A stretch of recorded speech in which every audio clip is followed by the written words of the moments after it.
महाभारत आपने पढ़ा होगा। पांचाल नरेश द्रुपद के यहाँ द्रौपदी का स्वयंवर था और पांडव थे ब्राह्मण वेश में, अर्जुन थे महान धनुर्धर और श्री कृष्ण को मालूम था कि अर्जुन ही यह कार्य कर सकता है, क्योंकि चुनौती थी कि भाई छत पे एक मछली घूम रही है, नीचे पानी का पात्र है, उस पानी के पात्र में देखना है और बाण ऊपर की ओर बेधना है और मछली की आंख में बेधना है। तो अर्जुन का नंबर आया, सबने प्रयास किया, संभव नहीं हो सका।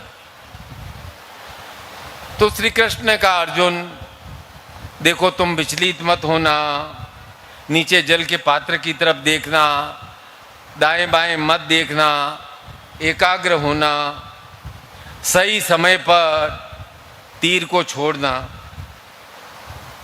अर्जुन के मन में प्रश्न आया कि प्रिय माधव, जब मुझे ही नीचे देखना है, मुझे ही एकाग्र होना है, मुझे ही बाण का संधान करना है,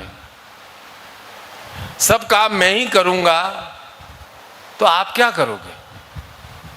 केवल उपदेश देने से तो बाण संधान हो नहीं जाएगा।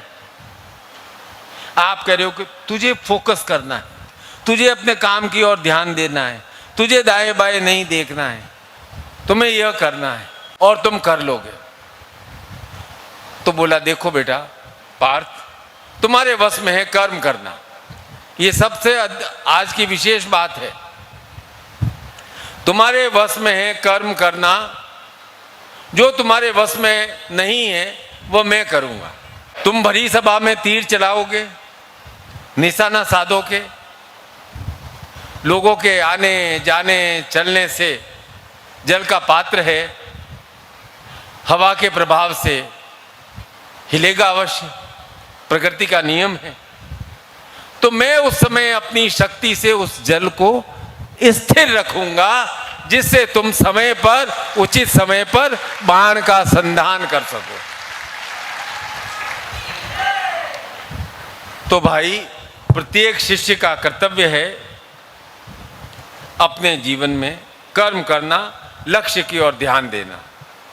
गुरु का भी कार्य है कि जो परिस्थितियां आपके नियंत्रण में नहीं है, नियंत्रण से बाहर है, उन परिस्थितियों को स्थिर रखना, यह गुरु का कार्य है।